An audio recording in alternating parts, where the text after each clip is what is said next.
first day back, isn't it? Really, or a couple of days back to the Commons. Yeah, the House went back yesterday, where basically all they did was pass the motion that allowed the House to sit virtually. And today we saw the first 2 question times and a statement made in this hybrid House of Commons, which is first time in 700 years the way the House of Commons has changed the way it's done its business, where there can be up to 50 MPs physically in the chamber maintaining social distancing, and then up to 120 can be on Zoom participating virtually.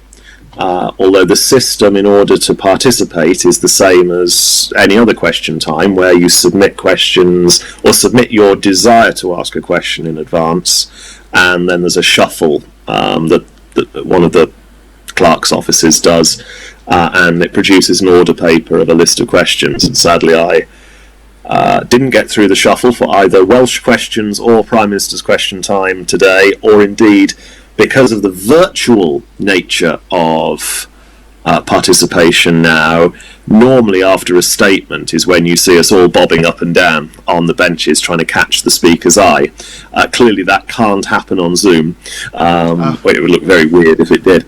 And so there's that same shuffle process to try and randomly pick as many MPs as want to ask a point after a statement to do so, and I didn't get through that either.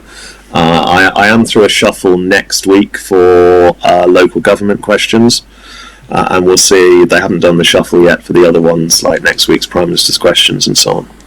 So just again, the shuffle is what? Is that who gets to go? So we submit the desire to ask a question or make a point after a statement in advance. Right. And then, because clearly you couldn't have all 650 MPs asking a question in a single question time or after a statement, right, there is a randomised process that comes up with a list of MPs that will participate in any one session. Right. Now, normally in normal times where we'd all be in the chamber, we could freely go into the chamber, that's when you see us. I mean, it looks quite ridiculous, but you see us all bobbing up and down trying to catch the speaker's eye. Essentially that element of Parliament has had to be taken away and formalised more into this process. So you can't just come up and catch the speaker's eye and say something that you never expected to say 20 minutes before anymore. It is a little bit more structured than it used to be in the way of who says what and when. So the speaker will decide who gets to speak, is that correct? No. Ultimately, of course the speaker does, he calls you, yeah. But so there was a statement by Matt Hancock on coronavirus this afternoon. Yesterday the House of Commons authorities invited MPs to submit whether they wish to participate in that statement, and then the same process that determines the order paper, that the list of questioners that you'll see before every Prime Minister's questions or whatever, that same process comes up with a number of MPs who will be called on Zoom in the virtual Parliament to be able to address Parliament, because clearly the randomness of being there and bobbing up and down simply can't happen on video screens, because you just couldn't get. Zoom has a maximum of 120 participants, right. Okay.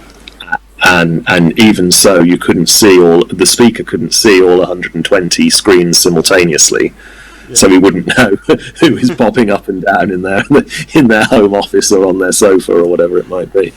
But push Zoom to the side for a second here. When you're in the Commons, if he doesn't like you, or she doesn't like you, shall I say, as well, could you never get a chance to speak unless you're the only one standing up or bobbing? I suppose that could happen, but I mean, look, I've only been an MP for a few months, and I've found Lindsay Hoyle to be very, very fair, as are all of his deputy speakers, Nigel Evans, Rosie Winterton, and Dame Eleanor Lang. So after some statements in the past, I found myself standing up and down, 50 times or something before I finally get called at the end of the session. But, it's just waiting your turn. Sometimes I've been called very early in the session.